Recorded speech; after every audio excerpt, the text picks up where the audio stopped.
Bismillah.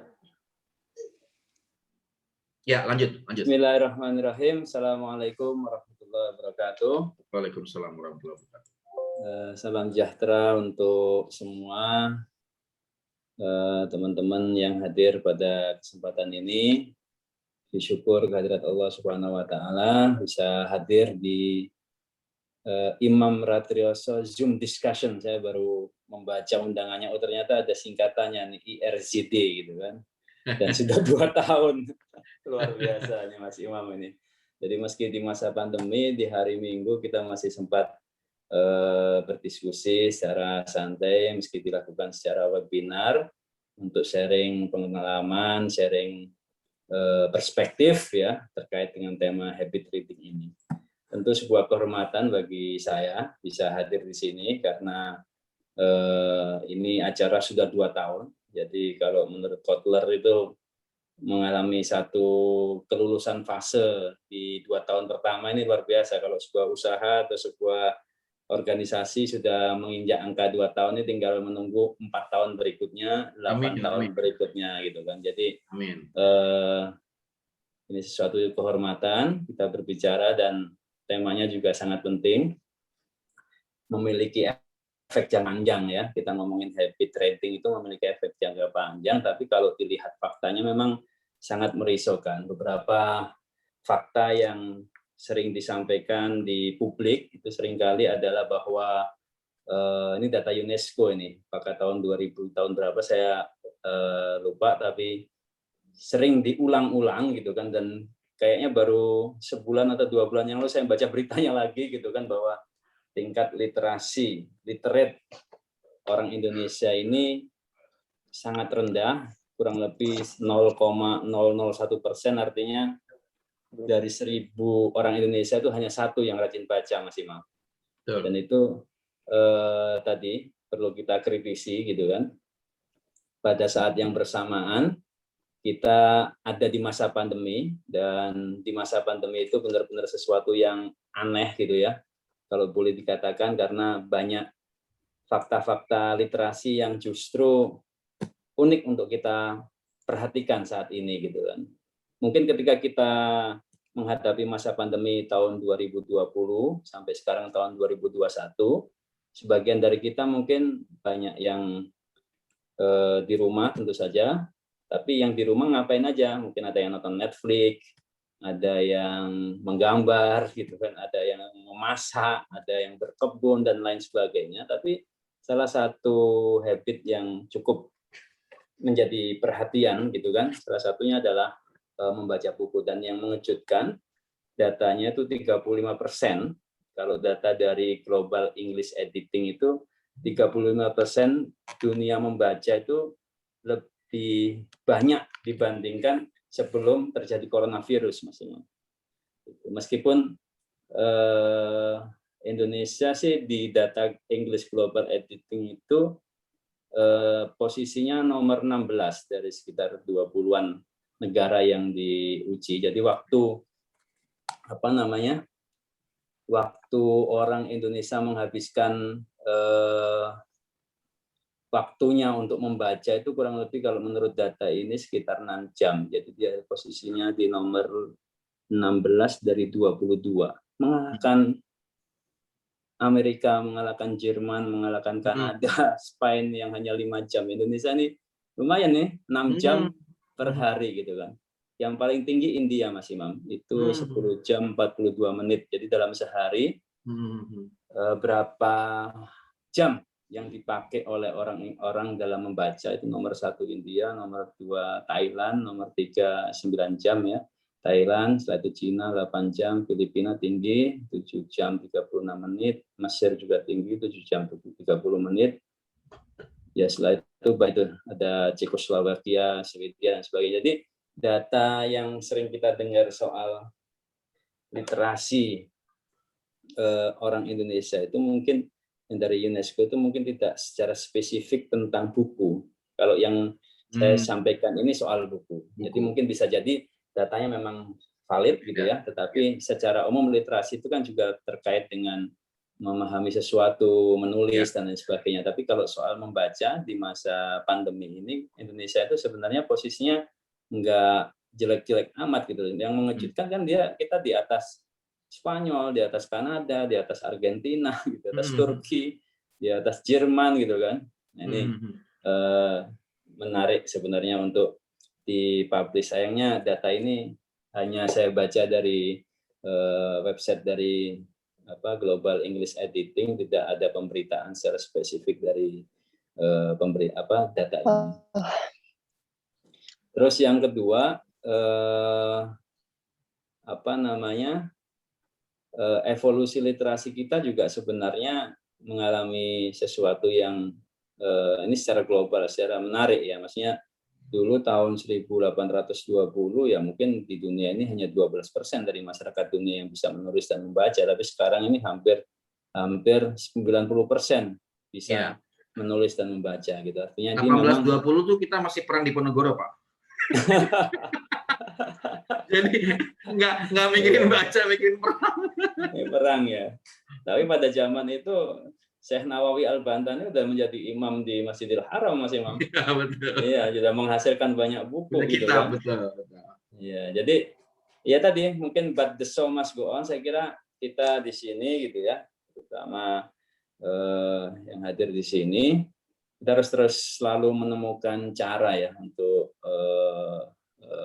menemukan cara bagaimana kita bisa meningkatkan dan menjaga minat baca kita terhadap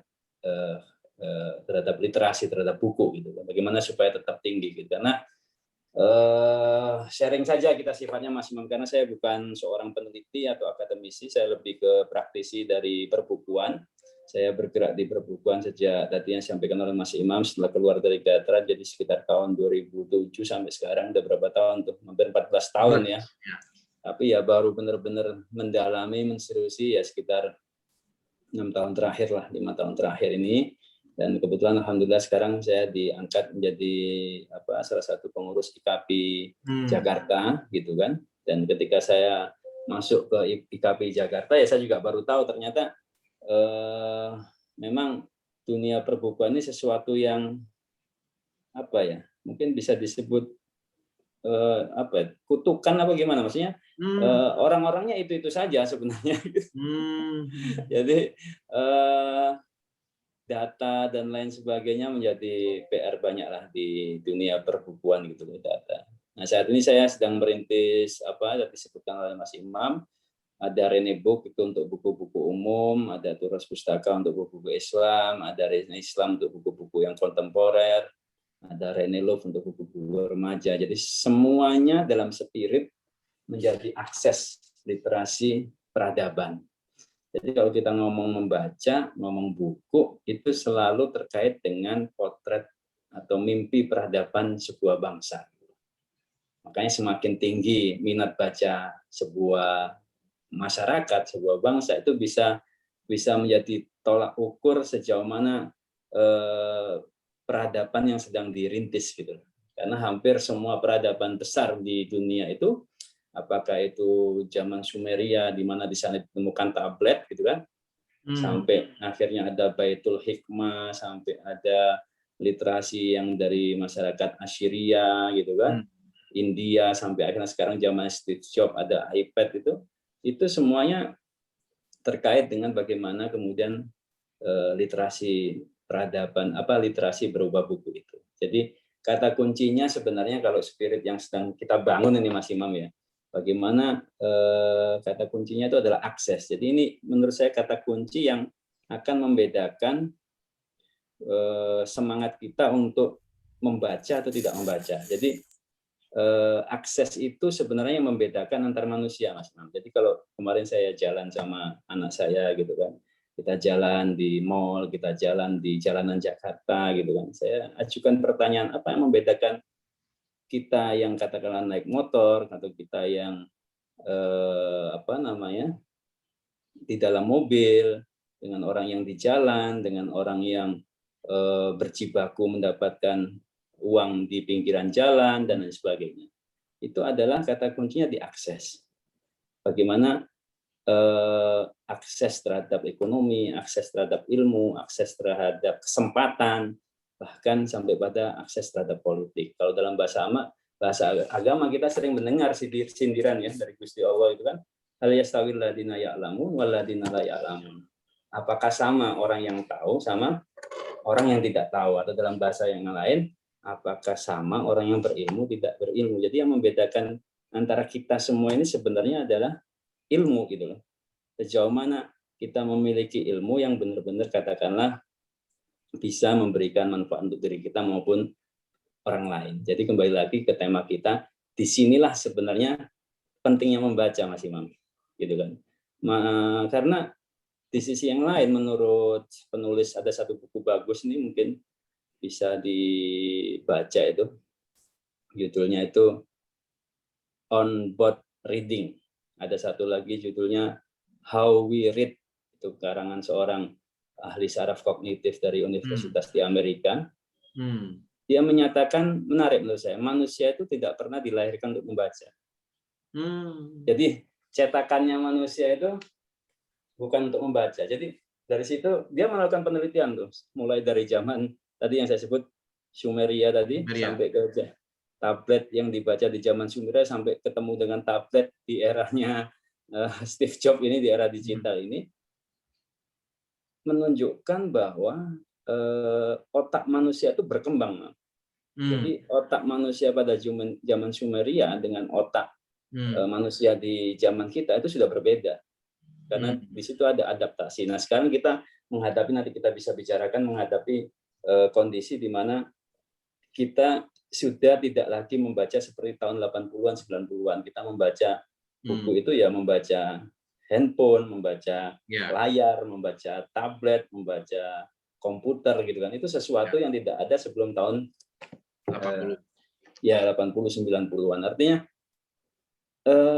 kalau kita kaitkan dengan perintah agama atau apa ya, skripturalis ya memang jadi bisa dimaklumi, dipahami gitu. Kalau Gusti Allah sendiri itu perintah yang pertama itu adalah membaca, karena itu tidak ada dalam bawaannya, software ya, softwarenya ya. Manusia itu nggak ada, cuma dia dikasih alatnya, Iqra kan gitu kan, dikasih apa, dia punya softwarenya, tapi dia belum ada arahan atau direction ke sana gitu. Jadi ketika kita diperintah untuk membaca dengan nama Allah dan lain sebagainya, itu sebenarnya adalah sebuah proses yang akhirnya membentuk peradaban manusia hingga sekarang ini, Mas Imam. Gitu. Jadi dari sudut pandang itu sebenarnya kita harus paham banget gitu, kenapa kita harus membaca. Jadi saya ingin mendekatin reading habit ini dengan sebuah metode atau perspektif yang disampaikan oleh Simon Sinek. Jadi Simon Sinek itu, Mas Imam, kalau sampean pernah baca buku Start with Why, ada satu buku bagus, silakan nanti kita membaca, judulnya itu Start with Why, mulai dengan mengapa, gitu kan. Jadi tesisnya itu sederhana sebenarnya. Di Simon Sinek itu mengatakan bahwa apapun organisasi atau manusia itu akan lebih kuat, lebih konsisten, lebih bertenaga ketika dia memulai atau menemukan mengapanya. Gitu. Jadi dia menemukan istilah yang disebut dengan lingkaran emas. Lingkaran emas itu adalah kenapa, bagaimana, apa. Yang paling membuat sebuah organisasi itu konsisten atau manusia itu konsisten atau tidak, yang membuat dia bertahan lama, endurance-nya tinggi, itu adalah ketika dia mampu menemukan mengapanya gitu loh. Yeah. Jadi ketika dan ini sebuah perjalanan yang sangat private ya, sangat pribadi gitu kan. Yeah. Ketika kita tidak mampu mencari tahu kenapa kita harus berbisnis buku, ketika kita tidak mampu mencari tahu kenapa kita kerja, ketika kita belum menemukan tujuan kenapa kita harus membaca buku, maka habit, dalam hal ini kita ngomongin buku ya, maka habit membaca buku itu menjadi sesuatu yang anget-anget tayang mungkin, gitu ya. Jadi, nah disinilah saya berterima kasih nih kepada Mas Imam dan teman-teman Darussalam Pos dulu waktu di pondok itu kan, kita tidak hanya dikondisikan dengan habit membaca buku, tapi kita didorong untuk mengetahui kenapa sih kamu harus membaca buku gitu loh. Ya. Ketika kita tahu bahwa sebuah peradaban itu dibangun lewat literasi, lewat buku, orang itu saling mengkutip gitu loh. Katakanlah orang Islam mengkutip Aristoteles, Socrates, terus sekarang itu orang Barat mengutip orang Islam, itu kita jadi paham, bahwa buku ini ternyata menjadi jembatan peradaban gitu loh, bahwa ilmu itu turun temurun tuh salah satunya dilakukan lewat buku. Dan kenapa kita melakukan seperti itu? Karena kita ya macam-macam. Sekarang kita bertanya, kenapa sih kita harus membaca buku? Macam-macam jawabannya. Kalau secara pengalaman pribadi, ya mungkin ada yang karena ingin tahu gitu, karena nggak punya duit dan ingin kaya, karena ingin pintar, karena ada tugas gitu. Beda-beda, Mam. Tapi itulah yang akan menentukan endurance kita atau daya tahan kita dalam habit membaca buku. Nah, yang ingin saya sampaikan, kalau saya ditanya, kenapa sekarang kalau saya katakan kenapa kok sekarang senang membaca buku gitu? Karena ya satu, kadang kalau kita berpikir secara makrokosmis gitu ya, yang membedakan manusia dengan tidak manusia atau makhluk yang lain kan di akal gitu. Akal, betul. Iya, dan ketika kita tidak memakai akal kita gitu ya untuk belajar, untuk tadabbur, terus kita itu apa bedanya? Apa gitu loh. jadi saya kalau sekarang kita disebut hayawanun natik kan, kita ini binatang yang berpikir kan begitu. Dan salah satunya kan lewat buku kan. Iya, binatang doang jadi ya. Jadi salah satu alasan saya sekarang kenapa senang baca buku itu saya mensyukuri nikmatnya gitu, Mam. Mensyukuri nikmatnya dalam arti saya punya akal gitu, saya punya pikiran, saya punya mata yang sehat, saya punya indera perasa. Kadang kalau kita buku itu kan kita ciumin kayak gitu-gitu kan, kita kasih goresan gitu kan kalau masih itu, karena saya mensyukuri banget gitu loh. Kalau misalnya saya tidak memakai ini untuk katakanlah belajar, kemudian berbagi ilmu dengan membaca buku, lalu buat apa gitu loh, kayak nggak bersyukur gitu loh. Dari hal kecil gitu aja membuat kita itu menjadi lebih bisa mengagungkan lah nama Gusti Allah dan sebagainya. Kalau saya ditanya itu karena sekarang posisinya seperti ini, tapi untuk anak kita, nah itu kan harus beda lagi. Tapi intinya, spiritnya yang saya katakan adalah kita harus bisa menemukan kenapa atau why-nya dari habit membaca buku ini. Nah, sejak kecil, gitu. Sejak kecil, saya kira saya merasa berterima kasih banyak baik di kantor dulu maupun di kampus itu karena saya mendapatkan bukti-bukti bahwa dengan membaca itu orang bukan hanya pinter, tapi orang bisa puas, bisa bahagia, bisa kaya. Itu mendapatkan buktinya gitu bahwa jadi saya sangat yakin dan tidak ragu sedikit pun Mas Imam. Ketika kita sudah tahu tujuan atau why kita membaca, soal bagaimana kita membaca dan apa yang kita baca itu adalah persoalan yang mungkin jauh lebih mudah. Iya, gitu. Gairah membaca buku itu insya Allah tidak akan pernah padam kalau kita tahu mengapa kita membaca buku gitu loh. Jadi meskipun manusia itu tidak pernah dilahirkan untuk membaca, tapi dengan direction yang jelas kita akan terus membaca gitu. Jadi terakhir saya ingin menyampaikan kalau boleh diringkas itu ada setidaknya kita ngomongin soal habit ya. Berdasarkan pengalaman ada 5 tips lah yang kalau bisa orang tua itu gimana sih cara meningkatkan habit anak. Saya sendiri juga ada 3 anak sekarang gitu kan, yang satu laki-laki, yang 2 perempuan. Itu yang pertama yang ingin selalu saya kondisikan adalah menemukan dengan bahasanya anak ya. Anak harus paham kenapa lu harus baca. Anak harus paham kenapa kamu harus baca gitu. Anak saya itu ada salah satu Mas Imam yang tidak terlalu suka matematika gitu. Ini tema yang spesifik ya. Saya bilang kamu tidak bisa istilahnya benci gitu ya. Tidak suka gitu. Hampir semua yang kita ada sekarang tuh build on mathematics gitu loh. Laptop, komputer, handphone, kendaraan berjalan, lampu lalu lintas, semua matematika. Jadi jangan pernah kemudian kita itu membenci ilmu gitu loh, membenci matematika. Jadi pesan saya, bagaimana anak-anak itu juga dikondisikan untuk dalam tanda petik mencari ilmu. Apa-apa yang ada di sekitar kita itu kalau tanpa ilmu nggak akan terjadi, kurang lebih seperti itu kan. Jadi menemukan atau memberikan fondasi anak untuk tahu kenapa dia membaca dan nilai-nilai dari keilmuan itu sendiri satu hal yang sifatnya fundamental yang saya coba tekankan terus. Itu yang pertama. Yang kedua tentu saja membuat ekosistem membaca yang lebih nyaman, karena saya juga pekerjaan saya di penerbitan buku ya Mas Imam ya. Sebulan sekali, paling nggak 1 bulan 2 kali lah saya ajak ke toko buku. Jadi kalau ajak ke toko buku silakan pilih buku sesukanya gitu kan. Ya kadang-kadang saya kasih juga ini buku yang mungkin kamu suka baca, tapi anak tidak pernah saya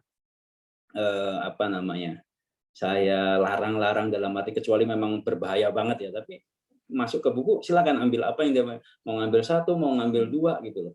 Karena mungkin ada dendam dalam tanda petik masa lalu Mas Imam dulu ini. Maksudnya saya itu dari keluarga yang sangat sederhana gitu, dan zaman dulu kita baca buku, baca puncung atau apa ya, baca wayang gitu kan, itu melalui tetangga gitu ya, tahun 80-an melalui tetangga, kita nggak bisa membeli buku sendiri, padahal menarik sekali warna-warna pada waktu itu, menarik sekali cerita-ceritanya pada waktu itu, dan itu mungkin salah satu yang membuat akhirnya saya juga kepingin membuat penerbitan buku sendiri. Kenapa?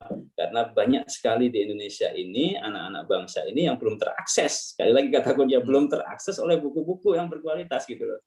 Nah, itu jadi yang kedua, kita harus berusaha terus mencari cara, menjaga cara untuk membuat ekosistem membaca yang nyaman buat anak gitu loh. Misalnya kita tahu membaca itu keahlian loh. Ingat, membaca itu keahlian, membaca itu keterampilan. Jadi harus dilatih. Kita kepingin jadi ahli pemain basket yang canggih gitu loh. Tapi kita nggak punya bola, kita nggak punya ring. Gimana jadi pemain basket? Sama membaca kayak gitu. Kita kepingin jadi ahli dalam membaca gitu kan. Saya ada buku How to Read itu, karangan Mortimer Adler, mau saya terjemahkan itu. Ada beragam jenis cara membaca Mas Imam.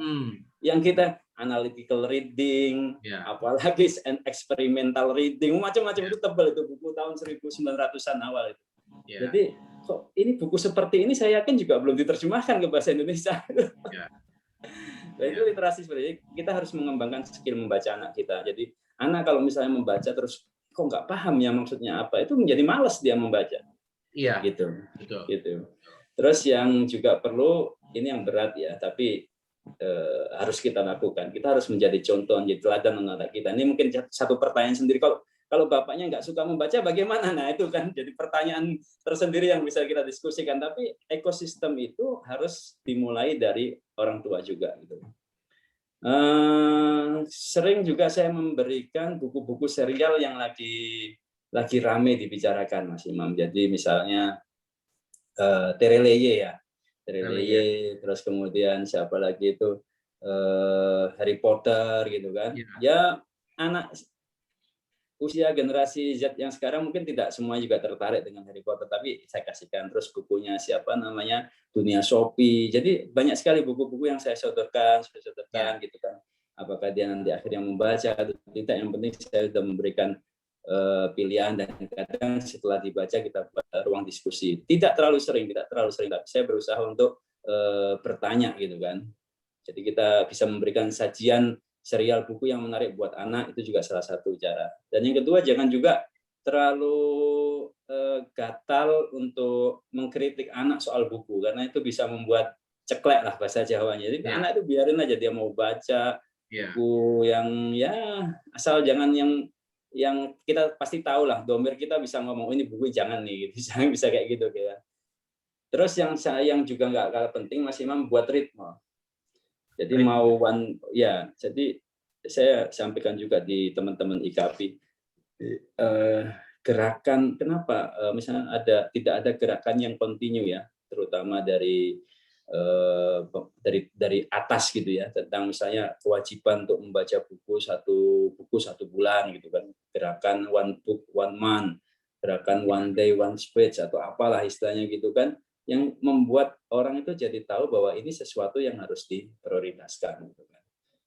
Itu yang ekosistem. Terus yang sering saya lakukan juga itu adalah secara pribadi nih, ini bukan untuk anak ya, maksudnya itu mengkaitkan dengan kebutuhan kita sehari-hari. Kebutuhan ya? Ya, kebutuhan kita sehari-hari. Jadi buku itu jangan jadi sesuatu yang apa ya, kayak menara gading gitu loh Mas Imam. Maksudnya kita membaca buku tapi tidak ada kaitannya dengan kebutuhan kita, kebutuhan hidup kita. Itu anak pun akan, buat apa gue baca buku ini gitu loh. Ya. Jadi maksud saya gini, anak misalnya suka membaca buku apa sih yang lucu, saya tuh membelikan buku anak yang komik-komik yang saya juga, ini komik apaan sih, tapi dia itu melihat komik itu di media sosial gitu loh. Ya udah saya carikan aja gitu loh. Komik kayak komika Jepang kali ya, meme Jepang gitu kali ya? Bukan? Ya Jepang, tapi ini karya orang Indonesia. Maksudnya mereka ngikutin di media sosial terus ada bukunya gitu loh, saya lupa itu namanya. Wah, seneng banget dia si Arsa teman anak saya tuh, seneng banget buku ini, yang awal ketawa-ketawa sini saya baca tuh, wah nggak nyambung, dunianya beda gitu. Tapi saya selalu menghubungkan minat baca anak ini dengan kehidupan sehari-hari anak atau media sosialnya dia, karena ya tadi kita nggak bisa di zaman sekarang, apalagi waktu membaca kita di handphone, di tablet, di laptop mungkin akan lebih banyak daripada membaca buku. Itu masalahnya kan. Jadi caranya adalah dengan seperti itu menghubungkan. Terus yang kedua, ikut klub buku atau event buku itu juga menjadi salah satu yang sering saya lakukan. Bergabung di komunitas ya maksudnya ya? Iya, ikut di komunitas, terus event buku. Kalau saya Islamic Book Fair, anak saya pasti saya ajak gitu kan. Terus apa ya, event-event ya mungkin karena saya di dunia penerbitan ya, mungkin itu juga yang membuat terkondisikan gitu. Tapi orang penerbitan pun dalam tanda petik ini yang perlu Mas Imam ketahui dan juga teman, tidak semuanya juga suka baca buku gitu. Gitu ya. Iya, yang ada mungkin apalagi salesnya ya, menjual gitu kan, apa? Apalagi salesnya gitu ya. Nah itu kalau di kantor saya, wah ini nggak bisa gitu, karena semakin kita mencintai produk buku kita gitu ya, semakin sebenarnya tidak ada buku yang tidak bestseller Mas Imam. Yang ada orang tidak tahu bahwa buku itu bagus, buku itu layak untuk dibaca gitu. Jadi yang saya tekankan dalam hal ini itu kita harus istilahnya apa ya, punya ritme ya, mengalokasikan misalnya Sabtu Minggu anak kok baca handphone terus, lihat handphone terus, dan udah handphonenya sita kalau saya gitu kan, tak kasih buku, udah baca gitu kan, coret-coret gitu. Jadi saya kasih ruang kayak gitu. Nah bukunya sih kan kalau misalnya kita tidak punya tawaran buku jadi susah memang itu. Jadi kita harus menyiapkan berbagai macam jenis buku gitu kan, dimana kemudian ketika waktunya ini kok kayaknya lebih banyak menggunakan handphone, akhirnya ya kita agak tegaskan, ayo sekarang baca buku gitu, waktu misalnya Sabtu Minggu gitu kan. Itu yang bisa saya lakukan. Terus yang keempat, sebenarnya apa ya, jangan lupa baca kitab klasik. Jadi kitab klasik itu menandakan buku itu sudah melewati tantangan zamannya Mas Imam. Maksud saya gini, di berbagai macam jenis buku ya, maksudnya kalau kita di Islam banyak sekali tuh, saya di Turas Pustaka itu buku-buku yang 500 tahun yang lalu, 1000 tahun yang lalu banyak lah. Nah tapi di buku-buku yang modern sekalipun gitu ya, itu bisa dilihat di Gutenberg Project dan lain sebagainya, buku-buku kayak Aesop, itu buku-buku yang zaman cerita anak dari zaman Yunani, mungkin kalau orang Gontor membaca Mutolaah dan lain sebagainya, itu sumbernya ya dari Aesop itu, atau Kalila Wadimna itu dari India. Jadi kitab-kitab klasik itu sebenarnya menunjukkan bahwa buku itu sudah berhasil melewati zamannya dan sampai ke kita, tapi tetap menarik gitu. Nah itu anak juga bisa kita tawarkan buku-buku seperti itu. Jadi satu sisi kita lempar imajinasi anak itu ke depan, satu sisi kita tarik dia ke belakang gitu kan. Tapi satu sisi dia juga harus membaca buku-buku yang memang dibutuhkan untuk kesenangan dia hari ini sekarang gitu loh. Nah itu yang keempat. Yang terakhir, ini bukan untuk anak ya mungkin, tapi orang tua bisa mulai untuk mengenalkan. Jadi mulai membuat habit reading ini dengan apa yang dia baca, apa yang kita baca itu kita sharing. Jadi itu kayak apa circle sampah gitu loh, maksudnya A to Z-nya itu muter gitu loh Mas Imam. Kalau misalnya kita hanya membaca, terus kita habis membaca tidak kita tulis, tidak kita share, tidak kita aplikasikan gitu kan. Kalau dalam bahasa Mahfudot itu kan seperti apa itu, pohon yang tidak berbuah gitu. Jadi jangan dikip, kita harus sharing apa yang kita baca ini, misalnya kita upload sebagai konten medsos, kita barteran buku, kita buat blog review gitu. Jadi itu yang bisa kita lakukan gitu kan. Ya tentu saja ini sifatnya personal Mas ya, Mas Imam ya, bersifat personal gitu ya. Maksudnya pribadi lah. Kita budaya membaca ini apa ya? Tidak bisa hanya dengan apa yang saya sampaikan, dalam arti ini kan habit yang kita ciptakan untuk anak, diri kita dan keluarga gitu. Tapi budaya membaca itu perlu juga ditopang oleh intervensi pemerintah atau publik gitu. Ya, jadi ada rekayasa sosial ya. Iya, ada 4 Mas Imam yang harus kita perhatikan. Nanti kita bisa diskusikan. Selain ini mungkin saya sudah cukupkan. Pertama adalah industri perbukuan itu sendiri adalah penerbitan. Jadi kalau penerbitnya bagus, penerbitnya juga kuantitasnya banyak gitu kan, itu mungkin akan berpengaruh terhadap penilaian UNESCO tadi. Nah ini sekedar analogi saja. Penerbit di Indonesia itu hampir 60 bahkan mungkin 70% mungkin Mas Imam. Itu adanya di Jakarta, Jabodetabek, coba bayangkan. Kalau kita ngomong IKP yang paling aktif mungkin ya Jakarta, Jabodetabek, Surabaya, Jawa Timur atau Jawa Barat gitu. Terus Kalimantan, Bali, Sumatera bagaimana? Aduh, gelap deh udah.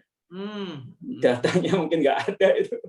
Yang organisasinya mungkin itu mau dan lain sebagainya, saya kurang bisa mendetailkan itu ya. Tapi saya kira tugas dalam tanda petik kita sebagai bagian dari insan literasi sangat besar sekali, sangat berat sekali. Intervensi publik, intervensi pemerintah untuk bagaimana agar industri perbukuan bisa lebih aktif lagi gitu kan, pembacanya juga mendapatkan kualitas buku yang bagus, penulisnya juga bisa menitipkan masa depannya atau editornya, pelaku perbukuan menitipkan masa, itu salah satu tidak bisa dilepaskan, itu satu ekosistem gitu. Nah, sekarang adanya pembajakan buku dan sebagainya, apa yang bisa kita lakukan gitu loh. Mas Imam susah-susah menulis buku ya, setahun riset gitu kan, harga dijual 100.000, tiba-tiba di marketplace dari Klaten, dari Malang atau dari Tangerang gitu kan, 20.000. 10.000, 15.000, coba nggak nyesek apa itu. Baik, tapi ini tema yang lainnya. Tapi saya ingin mengatakan bahwa sebenarnya habit reading ini depend on us. Depend on us itu artinya kitanya sebagai orang tua dan anaknya itu sendiri gitu akan memiliki ketergantungan yang sangat kuat untuk menentukan apakah kita bisa meningkatkan habit reading kita, dan juga oleh intervensi dari pemerintah dan komoditi civil society lainnya. Saya kira itu sedikit yang bisa saya sampaikan, Mas Imam. Mungkin kita bisa diskusi nanti. Terima kasih banyak. Assalamualaikum warahmatullahi wabarakatuh. Waalaikumsalam warahmatullahi wabarakatuh. Terima kasih Pak Lukman sebagai untuk paparannya ya. Sebelumnya kita sapa dulu nih, banyak sekali yang baru bergabung ya. Kita sapa dulu teman-teman kita, ada Pak Dava, ada Pak Zulfi, ya, ada Muhammad Zafran, ada Mazaya ini Bapak Pak Ibu ya. Ada Pak Hasan Hanifudin, ada Pak Dio ya. Selamat datang, selamat bergabung semuanya ya. Mungkin tadi sudah mendengar secara sekilas pemaparan dari Pak Lukman ya. Baik, bila ada teman-teman yang ingin langsung bertanya, saya persilakan saja, langsung buka videonya. Tadi ada Pak, loh kok menghilang Pak Dio tadi? Pak Dio tadi raise hand ya. Silakan teman-teman yang ingin bertanya bisa langsung raise hand atau langsung buka video dan bertanya saja, atau mau melalui via chat silakan juga ya, nanti saya akan bacakan ya. Baik, sambil menunggu pertanyaan teman-teman, saya mungkin kembali diskusi sama Pak Lukman. Oh ya, Pak Hasan ya. Pak Hasan, silakan Pak Hasan. Iya Pak. Ya. Perkenalan dulu nggak ini Pak Pret? Boleh Pak Hasan. Apa, di mana, apa aktivitas saat ini? Ya, perkenalkan nama saya Hasan Hanifuddin. Untuk kesibukan saat ini, saya sebagai pekerja di PT Gaji Tunggal TBK untuk untuk divisi supplier quality assurance. Oke. Baik. Terima kasih. Silakan Pak Hasan pertanyaannya. Terkait tentang meningkatkan minat baca anak ya. Bagaimana sih ketika ini Pak? Ketika anak itu untuk sekarang mungkin untuk membaca, sebelumnya kebetulan saat ini sih saya sedang kadang untuk berbagi setiap sore sama anak-anak di musola, sering kumpul sama anak-anak juga. Terus kondisi anak-anak yang berbeda yang senang bermain, bahkan anak-anak yang sering sekali main HP setelah kegiatan aktivitas bersama gitu. Dan anak-anak itu untuk membaca itu kayak minatnya juga kurang banget. Terus ketika disampaikan, ibaratnya dibimbing untuk diarahkan membaca, anak-anak itu malah kadang mengalihkan pandangan gitu Pak. Jadi masih minim banget tentang kegiatan membaca gitu. Sedangkan kegiatan kita juga nih, kita kan punya kegiatan bareng anak-anak itu banyak sekali yang memang harus untuk membaca gitu ibaratnya, dan masih banyak anak-anak di sini yang terkadang itu membaca itu masih kurang gitu. Kadang masih yang terbatas juga masih ada gitu. Itu gimana ya Pak ibaratnya buat lebih ibaratnya menanam rasa suka gitu buat anak-anak itu Pak. Iya. Oke, terima kasih Pak Hasan. Pak Lukman mungkin bisa menanggapi dulu.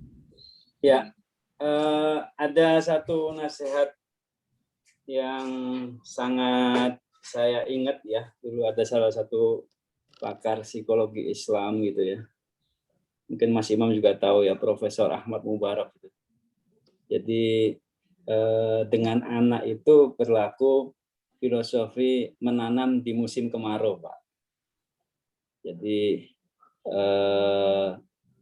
yang penting jangan sampai membuat anak itu trauma. Kalau saya seperti itu.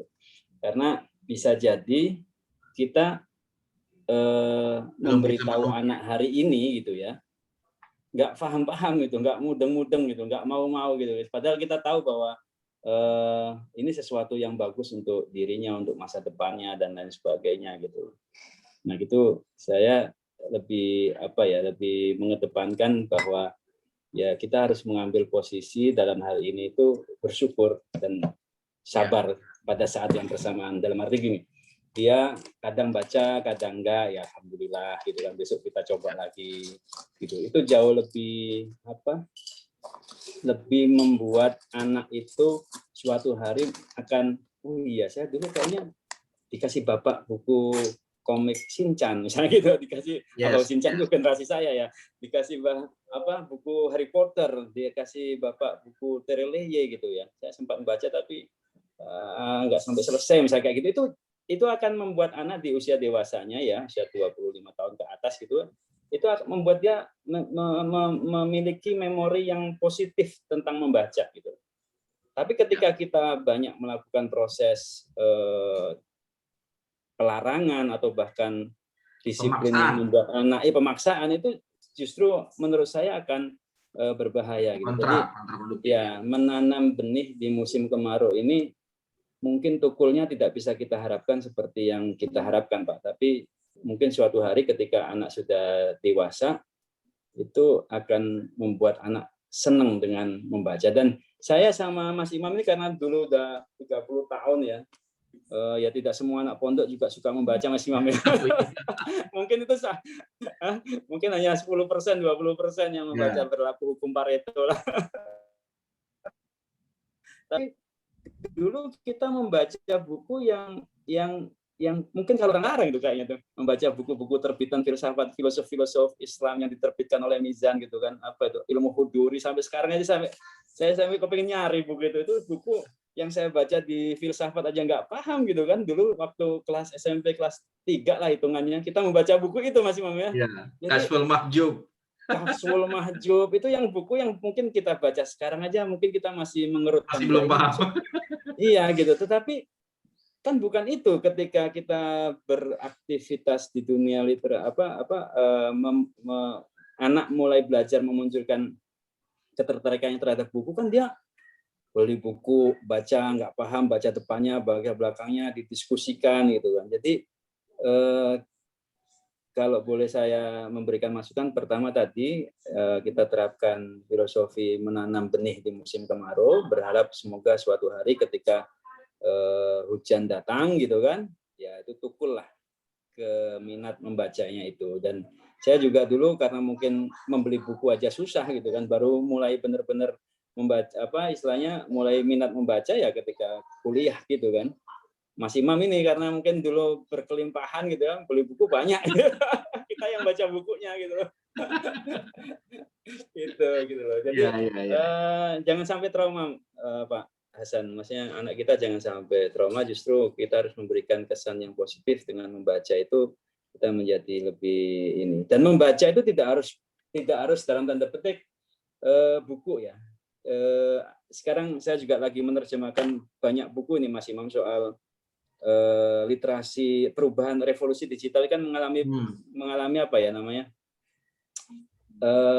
perubahan yang luar biasa lah. Jadi kalau ditulis sama si Naomi Baron ini, penulis buku What on Screen itu, ya dia mengeksplorasi bagaimana teknologi membentuk kembali pemahaman kita tentang membaca gitu. Karena sekarang membaca itu orang mencari informasi atau mendapatkan pengetahuan itu tidak dari buku fisik gitu loh. Mungkin Google nyari tentang bagaimana cara membaca gitu kan, mencari apa, udah itu juga salah satu bentuk dari proses literasi gitu loh. Gitu. Tapi kalau orang tidak suka membaca, itu juga tidak akan melakukan itu gitu. Terus dari kiriman WA, terus dari e-book dan sebagainya. Jadi membaca di dunia digital sekarang ini sebenarnya sekarang kita sedang memasuki fase transisi ya. Transisi, dan memang yang menjadi leading sektor dalam ini ya generasi milenial, baru kemudian diikuti generasi Z, baru generasi Mas Imam dan saya ini generasi X, mungkin kalau ada bapak kita di sini ya itu generasi baby boomers gitu. Jadi yang paling banyak sekarang membaca ya generasi yang lahir tahun 1980 sampai 1990 akhir itu, yang sekarang lagi generasi milenial itu kan. Jadi sekali lagi kalau menurut saya sih Pak Hasan, lebih bagaimana kita berikan kesan-kesan yang positif dari membaca buku. Saya sering bertanya ke anak saya itu yang beda-beda ya. Kalau yang perempuan meskipun di pesantren gitu kan, ketertarikannya Jepang masih mah. Dia lagu Jepang itu apal gitu. Jadi kamu tertarik buku apa? Buku Jepang apa ya? Anime gitu kan, ya kita carikan gitu yang sesuai gitu kan. Novel Korea orang sekarang lagi pada zamannya ngomongin Korea nih kan, anak sekarang itu kan nggak tertarik dia Korea. Jadi ya beda-beda, maksudnya setiap anak kita ini punya ketertarikan yang berbeda-beda, dan kita tidak, dalam tanda petik, tidak boleh memaksakan ketertarikan buku kita. Misalnya saya filsafat, saya tertarik dengan sejarah, itu nggak bisa kita paksakan. Ya kita hanya bisa memberikan ekosistem tadi loh. Mengapa sama bagaimana ekosistemnya itu terus kita buatkan fasilitasnya gitu. Kayak dulu saya misalnya tidak bisa membaca buku, saya satu sisi juga dalam tanda petik bersyukur gitu kan, akhirnya saya punya dendam positif, tapi sisi yang lain juga saya bertanya, bapak saya kok dulu nggak memberikan saya buku. Tinggal depend on us gitu kan, dari sisi mana kita mengambil hikmahnya gitu kan. Kan dulu orang susah itu membaca buku, zaman dulu ingat nggak Mas Imam? Nggak tahu kalau di Jakarta. Kalau di saya dari Jawa Timur, di Gresik, Surabaya tuh tahun 80-an, 90-an tuh banyak orang membuat bisnis apa namanya? Meminjam ini loh, buku, minjem buku. Iya. Jadi kayak misalnya komiknya si Kosasi gitu kan, rental buku ya. Kan sekarang udah nggak terlalu ada kan. Komiknya Kosasi, Bratayuda, Ramayana. Saya dulu, iya, laris manis gitu itu. Koping Ho gitu kan. Itu kita niati gitu loh, sewa gitu kan. Sampai ke bawah mimpi itu. Iya. Jadi itu yang mungkin alhamdulillahnya sih bapak saya dulu juga nggak pernah istilahnya memarahi saya dengan karena kebanyakan baca buku sih enggak. Justru yang saya ingat dan itu nggak tahu apakah traumatis atau apa, radio Mas Imam, radio zaman dulu itu ya saya itu bikin membekas juga gitu, karena kita zaman itu ada apa namanya Brahma Kumbara dan lain sebagainya ya, sahur sepuh gitu kan, dan kita kayak lupa waktu gitu kan, dibanting radionya itu.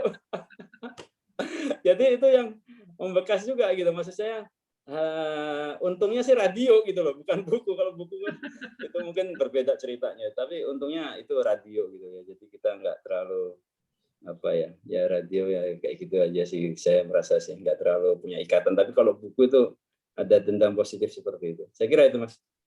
Oke, terima kasih Pak Lukman. Sebelum kita lanjutkan, selamat datang kepada kawan lama saya ini, Pak Lalu Thohir ya. Pak Lalu Thohir, apa kabar, sehat ya? Selamat bergabung. Ya, alhamdulillah Pak Ustadz Imam. Ya, terima kasih Ustadz. Ya. Mohon maaf lambat. Ini tadi baru saya buka ya, ada. Iya. Sekarang. Makanya tertarik untuk mengikutinya nih. Ya. Oke, fadhil Ustadz. Pak Hasan, mungkin saya menambahkan yang menguatkan apa yang disampaikan oleh Pak Lukman. Kalau saya dengar cerita Pak Hasan ya, karena saya psikolog ya, saya mungkin agak melebar begitu. Pak Hasan tinggal memaksimalkan quality time yang tadi Bapak sampaikan. Bapak punya quality time yang bagus kan tadi habis asar ya, gitu ya. Untuk bercengkrama bersama dengan anak-anak, dengan keluarga ya. Jadi kalau saat ini Bapak belum terlalu mendapatkan feedback yang positif dari anak-anak kita terkait dengan arahan kita untuk membaca, itu tadi benar kata Pak Lukman, jangan putus asa Pak, karena bisa jadi buahnya bukan saat ini Pak gitu. Tetapi apa yang sudah Bapak lakukan itu ya, saya sebagai seorang empiris itu pasti bermanfaat Pak. Tinggal memang kita belum tahu kapan itu menuai hasilnya. Nah, kenapa itu belum menuai hasil? Seperti yang disampaikan Pak Lukman tadi kan, di tips pertama Pak Lukman kan, cara meningkatkan minat baca adalah untuk kita dan anak-anak kita harus menemukan the why-nya, alasan kuat kenapa kita harus membaca. Nah, dalam dunia psikologi, dalam dunia motivasi, ya itu namanya panggilan jiwa, Pak. Ya kan, orang jadi pengusaha, orang jadi guru, orang jadi apapun, kuat bertahun-tahun. Kenapa? Karena mereka telah menemukan the why-nya, tadi kata Pak Lukman.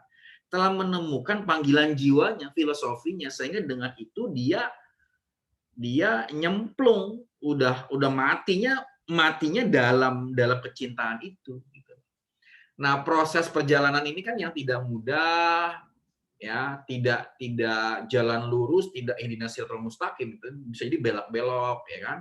Bisa jadi harus dipaksa dulu, bisa jadi harus kepentok dulu. Nah, itu yang proses itu yang kita tidak tahu, tetapi bahwa Pak Hasan telah memulainya itu sudah bagus, gitu ya. Nah, yang kedua, mungkin yang saya share adalah kalau anak-anak kita belum bisa diajak ini, kita yang harus menjadi pendorong. Nah, metode storytelling itu bisa kita mulai Pak dari diri kita, gitu ya. Nah, misalnya begini, kita ingin mempromosikan buku, misalnya buku apa? Nah, kita harus menjadi pihak pertama yang telah membaca buku ini, gitu loh. Nah, lalu kita men-storytellingkan apa yang buku yang ingin kita promokan. Nah, sehingga rasa penasaran itu kan muncul tuh ketika anak-anak mendengar cerita kita. Nah, yang perlu menjadi catatan adalah bangsa kita ini adalah bangsa visual dan bangsa auditorik gitu loh. Yang makanya tadi kan radionya Pak Lukman dibanting kan. Ya kan, karena kita ini sukanya mendengar gitu loh. Mendengar, melihat gitu loh. Nah, aktivitas mendengar, melihat, membaca inilah aktivitas yang spesifikasinya berbeda dalam interaksi saraf-saraf yang bergerak di dalam diri kita. Maka tadi Pak Lukman betul sekali, software membaca itu sudah ada dalam diri kita, tetapi manusia itu tidak suka untuk melakukan aktivitas membaca itu karena ada banyak effort yang terlibat di sana gitu. Maka Tuhan Allah karena pencipta kita tahu manusia itu malas gitu kan. Karena malas maka aku perintahkan kamu membaca, kan kira-kira begitu. Ya kan? Kira-kira begitu kan begitu. Nah, maka kalau Pak Hasan mau effortnya lebih besar lagi, tadi pakai metode storytelling. Ya, storytelling yang membuat rasa penasaran. Nah, kalau kamu ingin mengetahui the end of the story gitu kan, bagaimana akhir dari cerita ini baca buku ini. Kira-kira begitu. Nah, itu salah satu cara ya, lalu cara bagaimana kita untuk meningkatkan minat baca anak kita. Gitu. Saya kira itu sebagai tambahan ya dari pertanyaan Pak Hasan ya. Yang lain silakan, ada pertanyaan yang lain? Pak Nino mungkin, Mbak Mazaya atau Pak Muhammad Zafran? Ada pertanyaan? Oke, sambil menunggu, Pak Lukman, kalau saya sendiri setelah dengar cerita Pak Lukman, ya, saya sendiri tuh tidak tahu Pak Lukman. Bagaimana kok saya jadi cinta buku, saya tidak tahu Pak Lukman. Hanya saja memang orang tua saya ini seorang pecinta buku, jadi saya dari kecil sudah melihat, ya meskipun tidak pernah saya diperintahkan satu buku pun untuk dibaca. Tidak pernah Pak, tidak pernah. Cuman saya melihat bapak saya tuh habis maghrib pasti ngaji, lalu dia pasti buka buku gitu loh. Lalu memang di rumah kami ini rak-rak buku itu banyak sekali Pak. Itu saja itu. Nah, saya lupa kapan pertama kali saya tuh membaca, tapi yang jelas dari kelas 3 itu saya sudah langganan Bobo ya, langganan Bobo. Itu saya senang tuh lihat belalai si Bobo warna, saya senang itu ya. Nah, tapi pengalaman yang hari ini saya masih membekas, kelas 5 SD itu Pak Lukman, saya sudah membaca buku yang agak berat. Gitu. Apa tuh? Bukunya tentang perang Afghanistan. Kelas 5 itu saya tahun 87-86. Itu kan memang sedang terjadi perang Afghanistan kan? Afghanistan melawan Rusia. Ya. Benar. Saya baca buku itu, saya menangis Pak Lukman. Menangis senangis-nangisnya karena narasi di buku itu tuh luar biasa gitu. Jadi ibaratnya perang fisabilillah kan, itu kan antara versus komunis kan gitu. Nah, di situ tuh saya merasakan betapa dampak magnet buku itu luar biasa gitu loh terhadap manusia ya saya membuktikannya sendiri kan begitu. Saya menangis, dari situ saya muncul giroh keislaman saya. Udah, kalau bahasa psikologi saya kesentuh instingtifnya kan, instingtif keagamaan yang which is itu adalah naluri gitu kan. Nah, dari sana saya muncul pengen nyantri gitu kan, pengen belajar, pengen jadi sesuatu lah, menjadi sesuatu untuk berkontribusi terhadap Islam kan begitu. Nah, itu dah buku-buku yang lain banyak sekali yang itu berpengaruh ya. Dan ya boleh dibilang kan ada istilah you are what you read kan begitu kan. Kamu adalah apa yang kamu baca, dan apa yang kita baca itu terakumulasi ya menjadi mindset kita, mindset menjadi perilaku menjadi nasib kita kan begitu. Baik, sudah ada yang bertanya nih. Pak Lalu, silakan Pak Lalu. Kalau ada yang tanyakan. Baik, terima kasih Pak Imam dan Pak Lukman. Mohon maaf ini ke trading habit kebetulan juga saya ada interest masalah kaitannya dengan membaca. Dan alhamdulillah berhari juga S3 saya di UNES tentang reading ya, tentang membaca. Alhamdulillah. Luar biasa. Di alhamdulillah ini, mohon maaf lambat tadi join. Ya. PA grup di alumni, jadi baru saya langsung saja. Terima kasih Pak Lukman yang saya hormati dan juga Ustadz Imam, ini terkait dengan zaman digitalisasi ya. Jadi kalau tadi ceritanya banyak buku-buku, dan itu dengan perubahan zaman mungkin akan ada perubahan cara dalam menyikapi khususnya dengan digitalisasi buku gitu kan. Jadi sekarang ini jarang sekali kita dapatkan anak-anak juga membaca langsung dengan bentuk print out gitu. Jadi lebih banyak diarahkan, bahkan semuanya sekarang yang dulunya buku-buku dijadikan digital, jadi dalam bentuk PDF atau juga dalam bentuk anaknya. Nah, dengan kondisi seperti ini tentu zaman ini juga kita harus menyikapi itu, bagaimana menjadikan reading habit sebagai sebuah kebiasaan yang baik untuk khususnya untuk anak-anak gitu. Nah, mungkin sekedar sharing pengalaman khususnya ini Pak Lukman, bagaimana menyikapi digitalisasi. Jadi kalau zaman kita dulu sebagaimana yang diceritakan Ustadz Imam tadi, ya dulu memang kebanyakan dalam bentuk print out gitu. Bahkan saya juga waktu di Malang, di Surabaya, kita cari buku-buku yang yang buku-buku yang harganya bisa terjangkau seperti buku-buku luar kan banyak kita bisa dapatkan. Tapi sekarang dengan kondisi sekarang kan sudah tidak lagi mengarah ke sana gitu. Jadi bagaimana mungkin ada dari pengalaman terkait dengan digitalisasi buku-buku yang ada gitu. Ya. Terima kasih Pak. Baik, Pak Lalu, terima kasih banyak atas masukannya. Ini sebenarnya kita sharing aja Pak Lalu ya. Ini sama Pak, sama. Sebagai akademisi mana lebih cocok nih berbicara soal habit rating habit ini. Kalau dari segi saya sebagai praktisi perbukuan Pak Heru, saya punya imprint. Nah, imprintnya ini judulnya René Love. Itu segmen pembacanya itu remaja, usia 12 tahun, 13 tahun sampai anak SMP lah, SMP, SMA sampai mungkin 25 lah. Jadi remaja. Dan buku itu tentang fun fiction. Fun fiction itu artinya orang Indonesia menulis buku tentang K-pop band. Jadi mereka fansnya, terus kemudian ada penulis-penulis yang menulis buku tentang cerita band-band itu dalam konteks Indonesia atau juga dalam konteks masyarakat Korea itu sendiri. Itu sekedar gambaran. Pre-order buku, misalnya saya kemarin menerbitkan buku judulnya Lucifer. Saya sendiri nggak tahu isi buku isi buku itu detailnya seperti apa, kurang tahu, tapi cuma saya lihat covernya, saya lihat back covernya. Itu pre-order nih belum diterbitkan, itu bisa habis sampai 1.500 eksemplar. Gitu. Dan itu belum yang terbanyak Mas Imam. Maksud saya penerbit buku yang lain kayak ada Agromedia, ada Akad, ada teman-teman Lovable, ada itu mungkin ada yang sampai 5.000 eksemplar itu. Pre-ordernya ya? Pre-ordernya.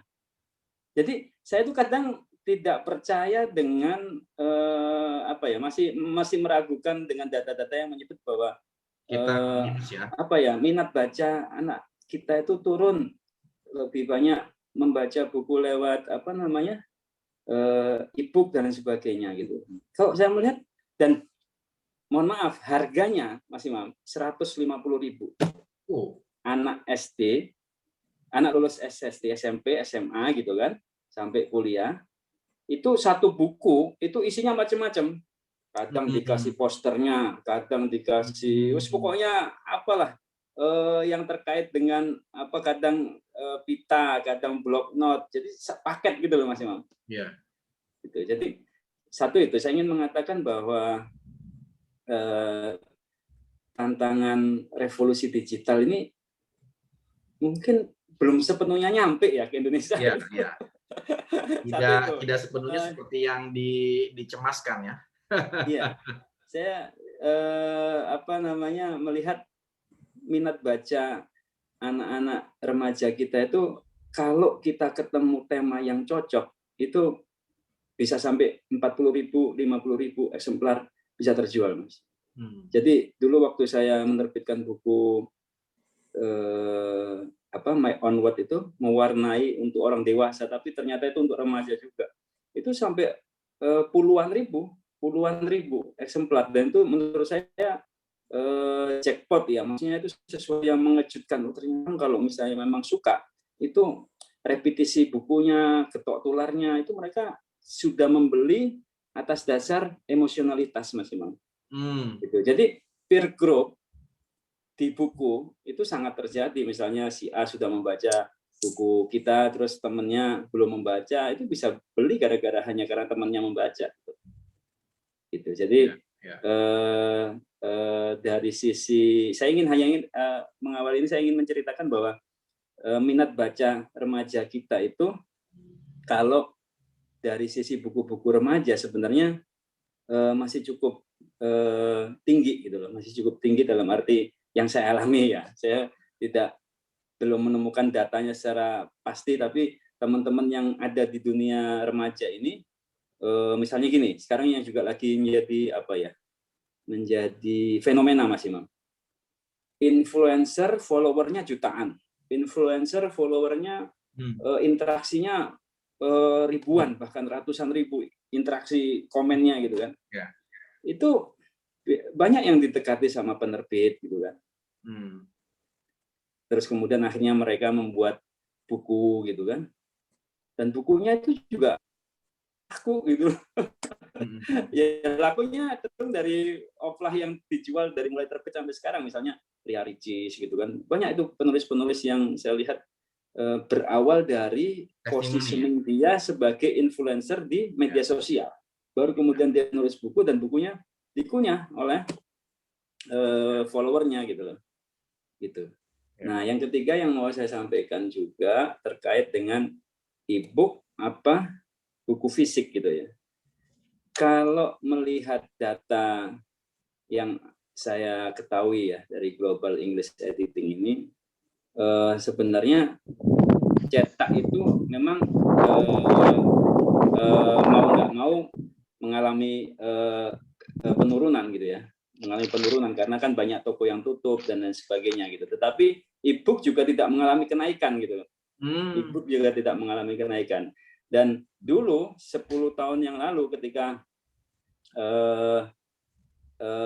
Amazon pertama kali mengenalkan Kindle kan tahun 2007 Mas Imam. Terus iPad itu tahun 2010. Itu sempat di Eropa, di dunia sebelah sana itu sempat terjadi sedikit pergeseran, euforia untuk orang itu masuk ke e-book gitu. Tapi setelah itu muncul banyak penelitian yang saya baca dari internet juga gitu kan, yang menunjukkan bahwa tetap tidak bisa tergantikan gitu. Proses membaca, mencium bau kertas, memberikan catatan di buku-buku cetak gitu. Akhirnya sekarang kembali lagi ke buku cetak gitu loh. Kembali lagi ke buku cetak. Jadi kalau di Indonesia saya belum lihat, saya juga jualan secara e-book dan lain sebagainya, tapi ya tidak seperti kita berjualan buku secara fisik gitu ya. Yang pasti teman-teman, Mas Imam, yang sekarang terjadi perubahan itu adalah perilaku orang membeli buku. Jadi kalau dulu orang membeli buku itu ke toko buku gitu. Sekarang orang membeli buku lewat marketplace, dan kalau dia istilahnya hantam kromo gitu kan, ya buku bajakan kan, lebih kayak gitu kan, banyak itu di marketplace gitu. Jadi dulu pendapatan sebuah penerbitan, termasuk penerbitan saya, mungkin hampir 70-80% itu offline, Mas Imam. Ya. Sekarang kembali. Ini juga bagian dari perubahan tata cara membeli konsumen kita kan, Pak. Semuanya kan, tidak hanya buku. Kan? Nggak hanya buku, benar, hanya buku. Cuma karena orang banyak di rumah rumah gitu kan, dan salah satu cara untuk menghabiskan waktu itu selain menonton itu adalah membaca, ya sebenarnya kebutuhan orang untuk membaca buku di masa pandemi termasuk tinggi gitu. Tinggi.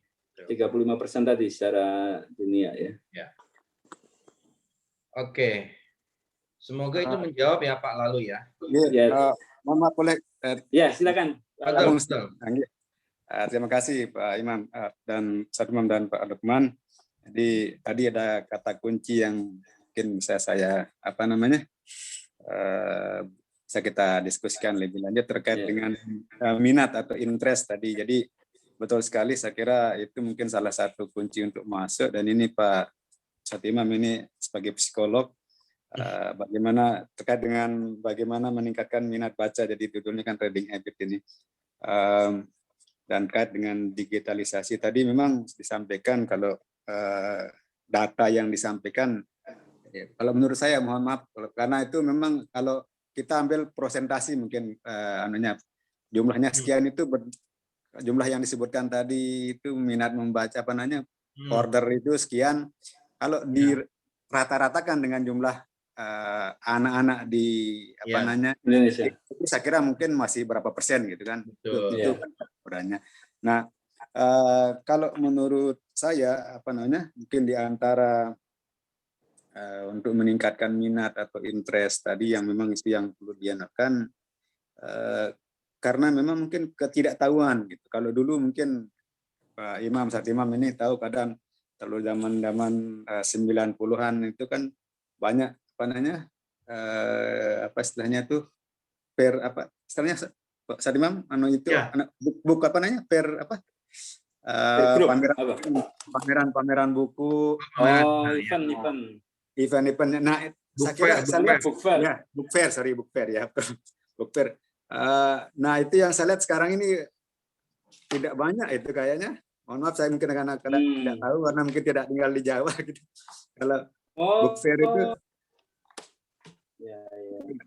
jadi itu masalah book fair mungkin yang jadi perlu banyak sosialisasi meskipun melalui kayak proses kayak kayak lewat Zoom ataupun lewat pertemuan online yang langsung menembus ke sekolah-sekolah sehingga itu bisa sosialisasi, karena memang kemungkinan besar anak-anak yang sekarang SD, SMP, SMA itu karena tidak membaca itu karena bisa jadi salah satu faktornya adalah ketidaktahuan dan kalau tadi disebutkan karena temannya membaca di buku ini, setelah itu dia tidak lihat temannya atau diskusi dan dia tidak membaca, mungkin dia akan tertarik untuk itu.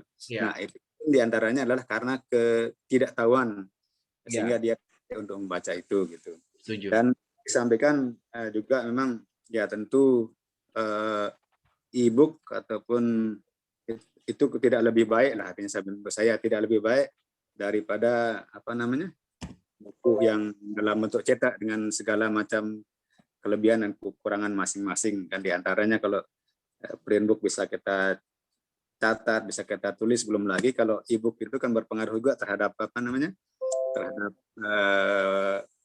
mata kan ataupun istilahnya gradasi sinar kan gitu.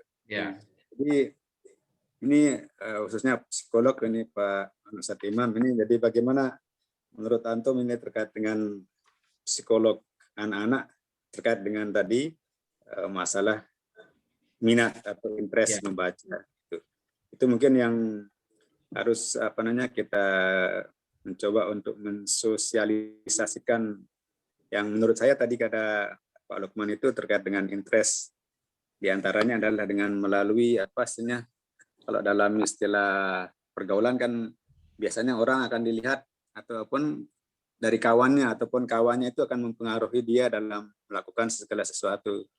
Jadi kalau seandainya temannya membaca, maka dia juga sedikit tidak akan membaca buku yang sama ataupun buku yang semirip dengan itu.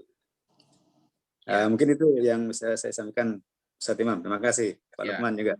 Ya. Tinggalnya di mana Pak Lalu? Saya di Mataram, Lombok, Pak. Lombok. Oh, iya. Kebetulan tugas di Universitas Mataram. Siap.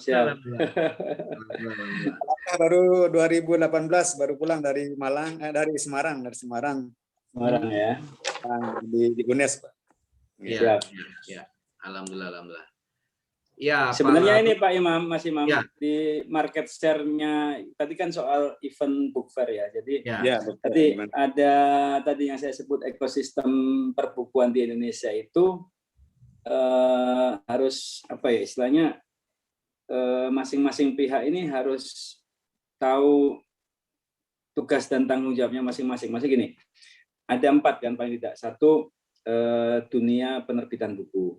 Jadi penerbit buku, selama penerbit buku ini masih istilahnya bergerak untuk mencari naskah yang bagus, apakah itu dari luar, apakah itu dari penulis Indonesia gitu kan, ya insya Allah nanti itu akan menjadi satu ekosistem tersendiri gitu loh. Terus yang kedua adalah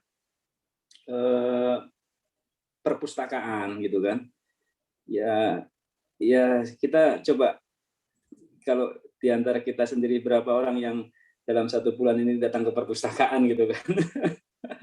Itu menjadi satu, itu padahal itu milestone istilahnya apa, mercusuar dari dunia perbukuan kan. Jadi dan perpustakaan juga kita nggak bisa menyalahkan kenapa kamu nggak datang ke perpustakaan gitu kan. Perpustakaannya buku-bukunya lama misalnya gitu kan, atau bau gitu, atau fasilitasnya kurang bagus. Iya kalau di Jakarta saya pernah datang ke perpustakaan yang di depannya Monas tuh Mas Imam, bagus tuh, ada tempat bermainnya, ada buku-buku lamanya. Wah ini, tapi di daerah bagaimana gitu loh. Nah, data yang saya dapatkan dari IKP itu market share buku di Jakarta, di Indonesia itu ini yang mengerikan ini. 70% itu di Jawa, Mas Imam. Ya. Jadi peredaran buku itu 70% di Jawa, dan 40% dari 70% itu di Jakarta. Di Jakarta, gitu. Ya. Jadi saya pernah datang canvassing lah, keliling Jawa gitu kan, ke Pekalongan, ke Tegal gitu kan. Saya datang ke toko buku itu kayak mau nangis Mas Imam. Jadi toko bukunya kok sepi, buku-bukunya berdebu gitu kan. Jadi nggak usah, itu sebelum pandemi. Ketika pandemi saya belum pernah ke situ lagi, tapi saya datang ke toko-toko buku di Gunung Agung, di Depok, di Pejaten ini sepi gitu loh. Maksudnya ada yang di Detos itu kan, mungkin waktu saya masuk itu sama anak saya gitu, TM Bookstore Mas Imam, di Demol itu di Depok itu kan, itu bener-bener yang masuk tuh saya sama anak saya, sampai anak saya itu ngomong gini, ya itu nanti yang gaji siapa itu ya, apa namanya, penjaganya kan ada 2 itu kan nggak ada yang masuk, nggak ada yang beli, kita juga ngelihat aja gitu. Jadi ekosistem ini yang harus secara kebijakan policy itu harus kita mainkan masing-masing sesuai panggilan kita masing-masing gitu. Maksudnya mungkin ada kita yang ada di ranah community books gitu kan, ya udah digerakkan misalnya dengan membuat perpustakaan membaca di sekitarnya. Kalau saya sebagai penerbit buku, tugas saya adalah menghadirkan buku-buku yang menarik, yang berkualitas, yang membuat orang itu tambah cerdas, bukan tambah bodoh kan gitu kan. Jadi masing-masing memainkan perannya. Terus perpustakaan ya berubah lah gitu kan. Terus lembaga pendidikan ini kan ya kita kadang ngenes juga Mas Imam. Misalnya gini, saya kasih contoh nih ya. Di pengadaan buku di Indonesia ini ya, buku pengadaan buku ini Mas Imam, nilainya tuh besar, hampir 40 miliar atau 23 miliar. Itu kadang yang main itu justru percetakan, bukan penerbitan gitu. Terus buku-buku yang di apa namanya, yang katakanlah dikumpulkan kemudian disebarkan ke sekolah-sekolah di seluruh Indonesia, itu buku-buku yang lama yang kualitasnya kita nggak tahu gitu. Jadi kalau melihat seperti itu jadi pesimis gitu tuh, melihat bagaimana kemudian kita meningkatkan minat baca dari karena faktanya memang masih seperti itu. Orang yang bermain di buku ini tidak sepenuhnya dalam tanda petik spiritnya itu adalah tadi. Makanya saya ingin mengembalikan ke presentasi awal saya, ketika kita bisa menemukan why, kekuatan tujuan why, kenapa kita aktif di dunia penerbitan, kenapa kita katakanlah aktif di dunia perpustakaan, ketika kita aktif misalnya sebagai penulis atau sebagai editor, menemukan itu ketika masing-masing mengambil tanggung jawabnya masing-masing, saya kok yakin bahwa itu akan bisa sedikit banyak mendorong minat baca buku di sekitar kita gitu. Dan saya mengalami sendiri Mas Imam. Dulu ketika saya awal masuk, yang ada dalam pikiran saya itu terus terang adalah bagaimana caranya menyajikan buku-buku yang kontroversial supaya cepat dapat duitnya dan sebagainya. Tapi ngapain ya kita kayak gitu, kayak itu kayak jualan kertas aja kan. Gitu. Jadi itu proses yang saya alamin sendiri gitu. Ketika kita tidak mampu menemukan spirit itu, why-nya itu, maka ya kita hanya berkutat dalam persoalan ngisi hidup aja ya. Iya gitu. Jadi energinya itu kayak oh gini aja ya gitu kan. Oh gini aja ya gitu.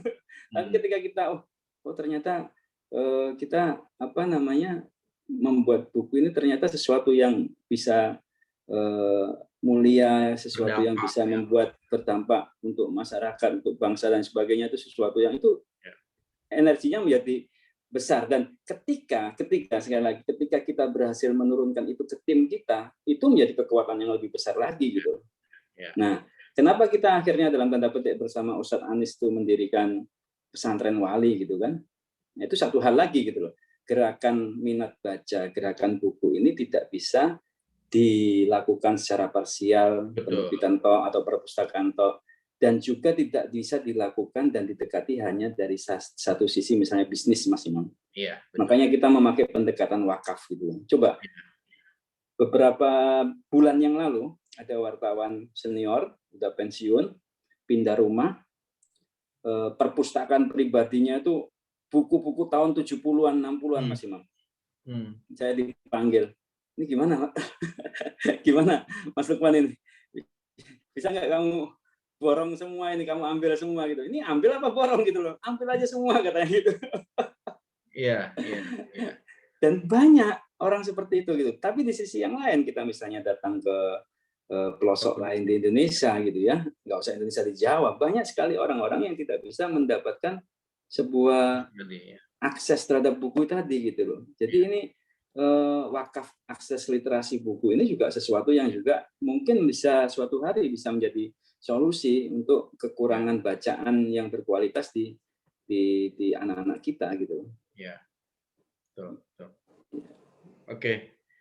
Oke, menarik sekali diskusi kita ya.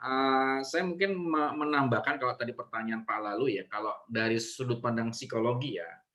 Kalau psikologi itu kan ilmu perilaku ya. Jadi kalau ingin mendesain perilaku berarti harus didesain pengkondisiannya, Pak. Itulah.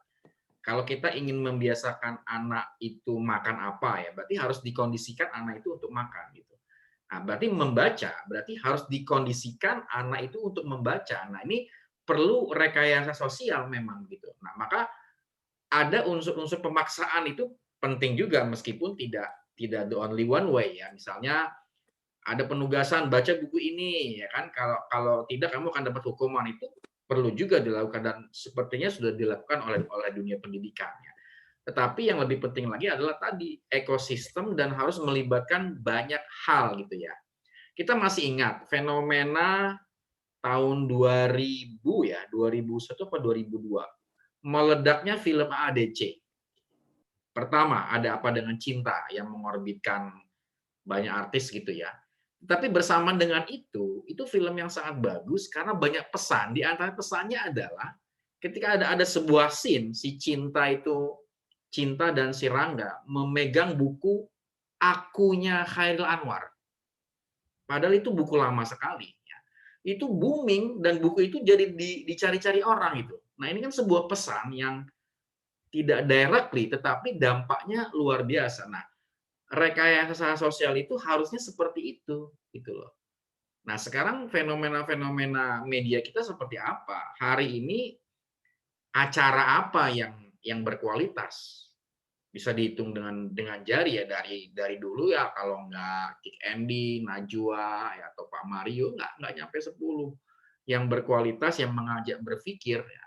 Nah, buku mestinya masuknya di sana, pesan-pesan sehingga orang mencintai buku. Kasus AADC itu saya rasa kasus yang sangat nyata. Kalau buku didekati dengan pendekatan yang lebih populer, dampaknya luar biasa. Terbukti ketika itu buku akunya si siapa Khairil Anwar itu meledak, akunya Sumanjaya ya itu meledak, dan fenomena itu sampai beberapa tahun cukup menaikkan grafik membaca ya, sepengetahuan saya. Itu mungkin yang bisa saya tanggapi ya. Berikutnya ada sahabat kita baru bergabung nih, Pak Tri. Monggo Pak Tri, kalau ada komen atau pertanyaan seputar literasi. Assalamualaikum warahmatullahi wabarakatuh. Waalaikumsalam. Mas Imam dan teman-teman semua yang dirahmati Allah. Mohon maaf terlambat karena ada Zoom yang lain. Siap. Jadi betul sekali tadi menyimak sedikit ya. Kalau mall yang paling dekat kami itu kan di Cinere. Nah, Gramedia Cinere itu juga tutup ya. Buku atau ke buku Pak Lukman.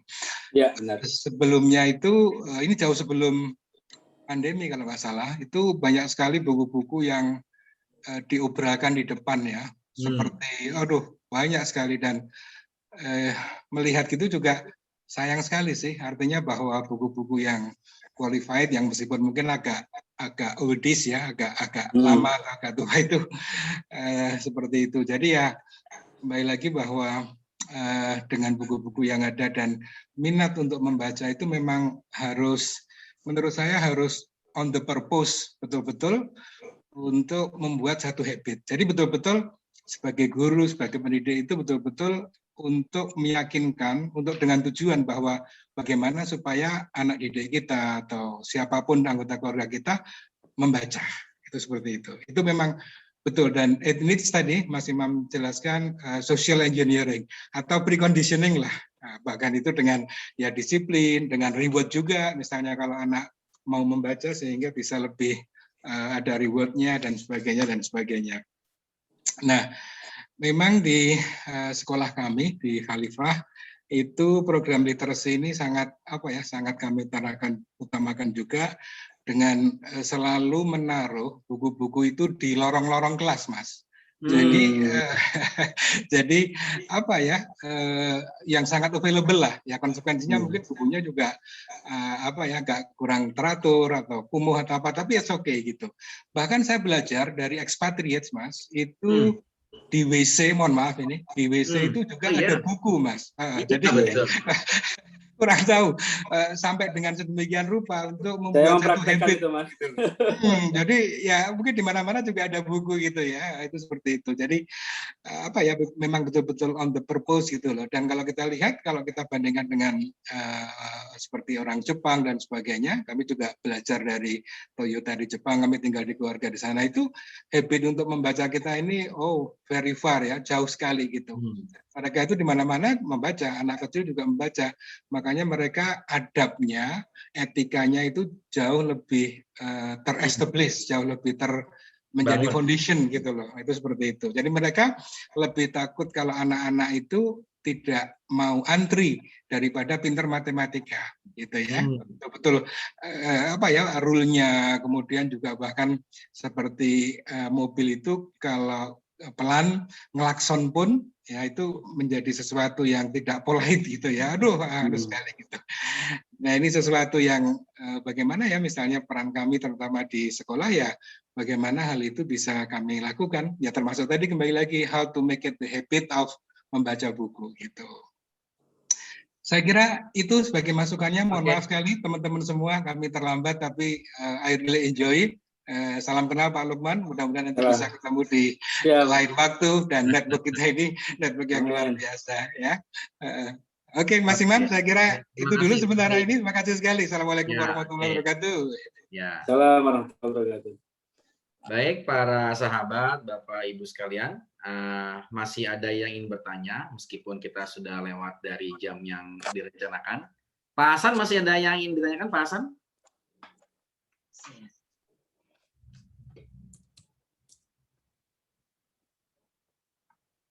Oke, yang lain, Pak Kris mungkin? Ya, boleh. Assalamualaikum warahmatullahi wabarakatuh. Mohon maaf, saya sama dengan Pak Tri, saya juga baru bergabung. Tadi waktu buka saya ikut, tapi terus menghilang karena juga ada kegiatan. Cuman secara pribadi tadi saya udah izin sama Mas Imam itu. Jadi mohon maaf. Jadi di sini intinya saya sendiri tidak bisa mengikuti apa yang disampaikan oleh Pak Lukman sebagai narasumber yang dibahas gitu ya. Cuman kalau saya lihat dari judulnya itu kan memang meningkatkan baca untuk anak lah khususnya begitu. Nah, jadi mohon maaf ini kalau nanti nggak nyambung gitu ya. Cuman ini istilahnya apa yang saya pahami atau yang unek-unek saya lah begitulah istilahnya. Bahwa kalau kita bicara meningkatkan baca, minat baca, memang sekarang kalau tadi yang dibahas tentang membaca buku gitu, benar apa yang disampaikan kawan-kawan tadi semuanya bahwa memang buku ini sendiri memang sudah agak kesulitan gitu ya. Dari apa tadi yang disampaikan oleh penerbit, sudah juga sepi karena mungkin nggak ada masukan dari pengarangnya, ataupun juga karena itu kenapa sepi, karena memang sasarannya itu pun juga sudah mengurang gitu loh. Jadi agak kesulitan. Termasuk juga saya kemarin sempat juga menulis pun berapa bulan, hampir ini 6 bulan lebih juga akhirnya nggak terrealisasikan gitu. Ini memang karena kesulitan, bahkan mau dicetak secara itu e-book ya, elektrik itu pun juga sampai sekarang juga belum. Nah, jadi kembali ke masalah minat baca, saya di sini mungkin untuk menyesuaikan sekarang ini bahwa minat baca itu secara umum kan kita juga membaca itu bukan hanya di buku gitu loh. Kalau kita sebagai pendidik atau sebagai orang tua untuk mengarahkan anak. Jadi membaca itu oke, memang secara umum itu membaca buku gitu. Tapi sekarang kan memang membacanya bisa lewat internet ya, katakan website ataupun juga apa itu banyak tulisan-tulisan opini yang ada di sana. Itu pertama. Kedua, bahkan secara mendalam lagi membaca intinya kan memang kita mencari pengalaman, pengetahuan dan sebagainya. Ini pun juga bisa membaca dengan alam. Maksudnya kalau kita itu apa yang itu ditulis membaca, kita dapat pengetahuan dari membaca alam. Misalnya kita membuang sampah di siring, kemudian itu mampet gitu. Nah ini kan juga dapat pengetahuan, oh berarti ada ilmu bahwa ternyata itu juga membaca alam, buang sampah sembarangan itu bisa akan membuat siring macet, akhirnya banjir dan sebagainya. Ini sampai ke sana gitu loh. Nah jadi di sini menurut saya memang membaca ini ya kita mengembangkannya sesuai dengan keadaan atau juga zamannya gitu. Jadi sekarang mungkin kalau memang untuk membaca hanya di buku saja ya karena itu tadi buku juga kesulitan. Kemudian padahal ilmu tetap harus itu terus kita gali untuk mengembangkan untuk peserta anak didik kita dan sebagainya gitu. Nah, kira-kira gambaran dari saya yang terbayang bahwa meningkatkan minat baca pada anak itu juga perlu juga pengembangan sampai ke arah sana. Walaupun kembali lagi mungkin kita-kita ini termasuk Mas Imam sendiri atau Pak Lukman ini yang memang untuk arahnya mengembangkan buku gitu loh. Tetapi kita juga kemungkinan perlu juga untuk arah ke sana bahwa meningkatkan pengetahuan lewat baca itu bacanya mungkin bukan hanya di buku saja.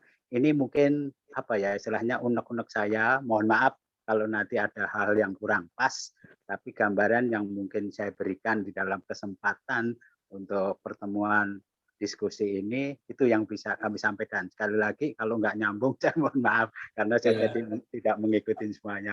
Mungkin itu saja Pak Lukman, Mas Imam, Pak Tri dan kawan-kawan yang lain. Terima kasih. Assalamualaikum warahmatullahi wabarakatuh. Waalaikumsalam warahmatullahi wabarakatuh. Terima kasih Pak Kris untuk penguatannya ya.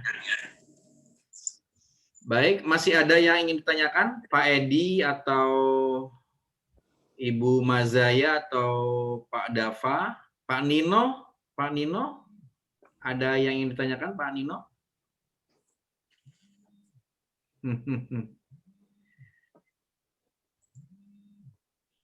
Oke, kalau tidak ada, kita bisa tutup ya. Tapi mungkin sebelum ditutup, sesuai dengan flyer kita ini ada door prize nih ya.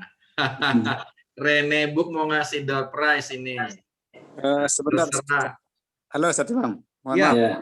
maaf. Cuman sekedar hanya apresiasi terhadap kegiatan seperti ini. Jadi mungkin bisa skalanya lebih besar nanti satu untuk kegiatan-kegiatan seperti ini. Mungkin bisa go nasional lah dengan mungkin melibatkan stakeholder untuk mensosialisasikan ini. Jadi bisa kerjasama dengan dinas-dinas, bahkan mungkin di pusat nanti bisa kita gerakkan di daerah-daerah untuk bisa terlibat dengan kegiatan seperti ini. Saya kira ini recommended sekali, Ustaz Imam. Alhamdulillah. Jadi untuk dikembangluaskan karena memang membaca tadi juga sudah disampaikan di Zoom itu ya salah satu ya ini usaha untuk meningkatkan SDM. Saya kira akan sangat didukung oleh stakeholder karena memang ini kewajiban mereka untuk meningkatkan, mencerdaskan kehidupan bangsa dan salah satunya adalah melalui proses membaca dan untuk mengantisipasi kelemahan dan juga kekurangan membaca itu perlu adanya kegiatan-kegiatan seperti ini khususnya kepada para pengajar ataupun orang tua yang memang harus memperhatikan itu apalagi dengan kondisi sekarang ini yang rata-rata orang anak-anak berada di rumah gitu. Jadi saya kira sangat recommended ini Ustaz. Mungkin bisa dijalin kerjasama dengan pihak-pihak yang terkait khususnya di pusat untuk nanti bisa disosialisasikan dan melibatkan skop yang lebih luas bisa nasional ini. Saya kira ya itu ya mungkin harapan saya sebagai orang yang berada di luar daerah Jawa gitu. Terima kasih Pak Imam. Ya, makasih Pak Lalu. Mudah-mudahan nanti kita bisa follow up ya. Mungkin kita bikin judul yang lebih spesifik untuk wilayah di Mataram ya. Kalau bisa bergandeng dengan instansi, kita akan senang hati ya demi meningkatkan kualitas membaca kita. Oke, saya kira kita sudah sampai di penghujung acara kita. Kepada Pak Lukman, mungkin jika berkenan mau berbagi door prize-nya berapa bukunya apa dan kepada siapa ya? Kalau saya lihat karena saya moderatornya kepada penanya pertama ini Pak Hasan ya kayaknya. Pak Hasan ya. Silakan cek di website renebook.com atau turospustaka.com nanti bukunya apa tinggal diomongkan aja Mas Imam. Iya. Pak Hasan itu saya sudah nanti tolong itu aja Pak Hasan ya, tolong di WA ke saya Pak ya. Alamatnya Pak Hasan ya. Oh, iya, Pak. Nomor saya 0856 Pak. Saya catat dulu. Ya, nanti Pak Hasan WA ke saya, nanti saya follow Pak ya. Door prize-nya dari ya. Mungkin ada yang sedikit saya sampaikan Mas Imam. Betul. Ya, jadi mungkin kita ada di penghujung sharing pengalaman, sharing perspektif ini. Jadi kalau boleh saya sedikit garis bawahi tentang habit reading tadi, mungkin ada sedikit sharing dari Pak Kris tadi. Sebenarnya habit reading yang kita maksudkan di sini itu lebih ke reading buku ya. Reading buku dalam arti sebuah kumpulan gagasan atau ilmu yang ada dalam bentuk buku, tapi dengan revolusi digital yang sekarang ada, ya mungkin buku ini kan tidak hanya berbentuk fisik, tetapi juga ada yang berbentuk e-book atau Kindle seperti itu. Jadi dari sisi itu sebenarnya kita fokusnya di situ. Tapi kalau kita ngomong membaca dari perspektif membaca lingkungan dan sebagainya, itu mungkin yang dimaksud dengan literasi ya, secara istilah seperti itu. Nah, yang ingin saya tegaskan, manusia itu pada dasarnya tidak pernah dilahirkan untuk membaca. Artinya kalau dari berbagai referensi yang kita lihat, bahkan dari Quran sendiri gitu kan, sampai Gusti Allah memberikan perintah secara khusus tentang Iqra, tentang membaca, itu lebih karena kita mempunyai softwarenya, tetapi direction untuk kita membaca Bismi Rabbikal Ladzi Khalaqnya itu yang saya kira menjadi the way atau tujuan yang jelas kenapa kita harus membaca buku gitu kan. Karena tablet, kalau berdasarkan tablet yang dibaca oleh orang Sumeria, peradaban Sumeria dengan e-tablet yang sekarang, iPad yang kita pakai sekarang gitu kan, itu sudah perkembangannya luar biasa. Software DNA manusia itu udah berproses luar biasa sehingga akhirnya kita memiliki DNA membaca seperti yang sekarang ini. Seperti apa kurang lebih 10 tahun ke depan, 20 tahun ke depan gitu kan. Yang berubah adalah bagaimananya, yang berubah adalah mungkin apanya, tetapi tujuan kita dalam hal ini membaca untuk membangun kecerdasan, membangun peradaban manusia dan sebagainya, saya kira itu akan tetap abadi gitu. Jadi kalau saya misalnya dari praktisi penerbitan buku sebenarnya tidak terlalu khawatir dengan bagaimana perubahan perilaku orang membeli buku dari toko sekarang ke marketplace. Intinya buku tetap akan menjadi salah satu prototipe produk peradaban yang akan selalu dibutuhkan dan dibaca oleh manusia. Tinggal bagaimana kita memilih keberpihakan kita untuk menghadirkan buku-buku yang berkualitas, yang tidak membuat orang menjadi mislead dengan kehidupannya gitu kan. Itu yang justru menjadi tanggung jawab dari masing-masing stakeholder perbukuan. Nah, dalam hal ini saya juga ingin mengapresiasi acara ini karena acara-acara seperti inilah yang sebenarnya akan menjadikan bisnis ekosistem perbukuan atau habit perbukuan akan menjadi lebih muncul gitu loh. Saya kasih contoh sedikit ya teman-teman. Saya sampai hari ini tuh kadang heran tuh untuk ukuran masyarakat seluas sebanyak orang Indonesia itu belum ada sebuah institusi resmi gitu ya, yang itu ada di dunia bisnis yang katakanlah memberikan informasi misalnya. Buku apa sih yang paling banyak dibaca oleh orang Indonesia sekarang per bulan misalnya? Buku apa sih yang paling banyak diterbitkan dicetak oleh penerbitan dari awal mula kemerdekaan sampai sekarang gitu. Jadi atau gini, website apa sih yang katakanlah selalu memberikan ulasan buku untuk orang-orang yang dalam tanda petik tidak punya waktu membaca buku setebal 400 halaman. Kita punya nggak satu website yang secara khusus mereview buku-buku, mensummary buku-buku gitu kan. Nah, di London ada London Book of Review, di New York ada New York Book of Review, ada Publisher Weekly. Jadi ekosistem dari bagaimana kita meningkatkan habit reading ini memang masih banyak yang belum kita siapkan gitu loh Mas Imam. Kita perlu mengambil porsi kita masing-masing gitu loh. Jadi ada yang misalnya tadi Pak Tri di sekolah, ya udah itu mungkin menciptakan tadi buku ada di mana-mana, habit one day one page dan sebagainya, itu menjadi sangat berdampak mungkin 5-10 tahun ke depan atau bahkan 2045 ketika kita sudah 100 tahun Indonesia merdeka baru kerasa manfaatnya. Tapi intinya adalah kita dalam posisi Indonesia sebagai sebuah peradaban, kita dalam posisi sekarang itu belajar dari peradaban yang lebih maju. Karena seperti itulah sunnatullahnya gitu kan. Orang Islam belajar dari Yunani, dari India, orang Barat belajar dari Islam, sekarang orang Cina belajar dari Barat, setelah Cina siapa gitu kan. Setelah Cina siapa gitu kan yang mau belajar lagi gitu, yang katakanlah menjadi mercusuar dari peradaban di manusia itu. Saya kira itu, Mas Imam. Oke. Refleksi, makasih banyak. Assalamualaikum warahmatullahi wabarakatuh. Terima kasih banyak Pak Lukman untuk pemaparannya. Sepertinya kita perlu applause untuk kita semua nih ya. Ya, terima kasih Pak Lukman, Pak Tri, Pak Kris, Pak Hasan, Mas Falik, Pak Nino, Pak Dava, Pak Lalu, dan Pak Ediansyah nih ya, atas partisipasinya, atas endurance-nya sampai di akhir waktu mengikuti. Terima kasih banyak.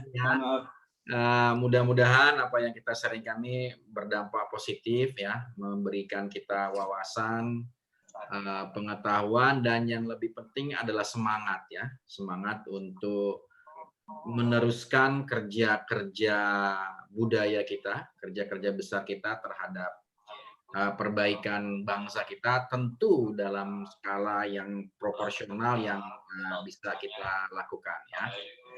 Terkait dengan literasi, izinkan saya membuat kesimpulan bahwa yang paling utama adalah bagaimana kita bisa menumbuhkan the why-nya ya, filosofi panggilan jiwa kepada anak-anak kita, termasuk diri kita sendiri, apa kebutuhan kita terhadap membaca itu sendiri.